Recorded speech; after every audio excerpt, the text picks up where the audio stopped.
చాలామంది లేడీస్‌కి పిల్లలు పుట్టకుండా ఆపరేషన్ అంటే ఫ్యామిలీ ప్లానింగ్ ఫర్ ట్యూబెక్టమీ అయినా కూడా చాలా అరుదుగా ప్రెగ్నెన్సీ రావడం అనేది చాలా మందిలో మనం చూస్తూ ఉంటాం. దీనికి కాజెస్ ఏంటో తెలుసా? అయితే ఈ వీడియో ఎండ్ వరకు చూడండి, మీకు క్లియర్‌గా అర్థమవుతుంది. ఆపరేషన్ అనేవి 100% గ్యారంటీ కాదు. అంటే ట్యూబెక్టమీ సక్సెస్ రేటు సుమారు 99% ఉంటుంది. అంటే చాలా అరుదుగా 1% లోపల ఫెయిల్ అయ్యే అవకాశం అనేది ఉంటుంది. ఇంకా ట్యూబులు మళ్ళీ కలిసిపోవటం. కొన్నిసార్లు కట్ చేసిన ఫాలోపియన్ ట్యూబులు మళ్ళీ సహజంగా జాయిన్ అవుతాయన్నమాట. అప్పుడు ప్రెగ్నెన్సీ వచ్చే ఛాన్స్ అయితే ఉంటుంది. ఇంకా ఆపరేషన్ చేసిన విధానంలో కూడా చిన్న తప్పులనేవి జరుగుతూ ఉంటాయి. సరైన భాగాన్ని పూర్తిగా కట్ చేయకపోతే లేదా క్లిప్ సరిగ్గా పడకపోతే ప్రెగ్నెన్సీ వచ్చే ఛాన్స్ అయితే ఉంటుంది.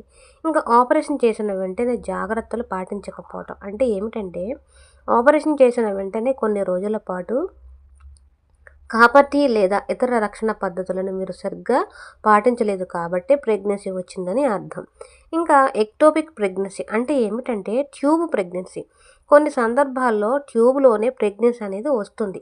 ఇది డేంజరస్ అనమాట. వెంటనే డాక్టర్ని మీరు సంప్రదించండి. ఇట్లా అయితే మీరు ఎప్పుడు డాక్టర్ని కలవాలి అంటే మీకు పీరియడ్ మిస్ అయితే, వామిటింగ్స్, మలబద్ధకం, ఛాతీ నొప్పి లాంటి సిమ్టమ్స్ ఉంటే, అలాగే కడుపు కింద నొప్పి లేదా బ్లడ్ స్పాండింగ్ ఉంటే కనుక మీరు డాక్టర్ని సంప్రదించండి.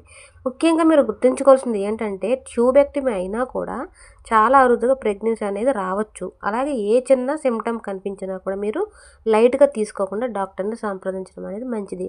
అలాగే ఇయర్స్ వైజ్‌గా అంటే ఈ ట్యూబెక్టమీ చేసిన తర్వాత ప్రెగ్నెన్సీ వచ్చే ఛాన్స్ ఉందా అంటే ఇయర్స్ వైజ్‌గా 1-2 ఇయర్స్ లోపు ఛాన్స్ ఎక్కువే ఉంటుంది. అలాగే 3-5 ఇయర్స్ చాలా తక్కువ ఛాన్సు. అలాగే 5-10 ఇయర్స్ చాలా రేర్ అనమాట. అలాగే 10 ఇయర్స్ దాటిన తర్వాత వెరీ రేర్ అనమాట. అంటే ఓవరాల్‌గా 1000 మంది లేడీస్‌లో 5-10 మందికి లైఫ్ టైమ్‌లో ప్రెగ్నెన్సీ వచ్చే అవకాశం అయితే ఉంటుంది.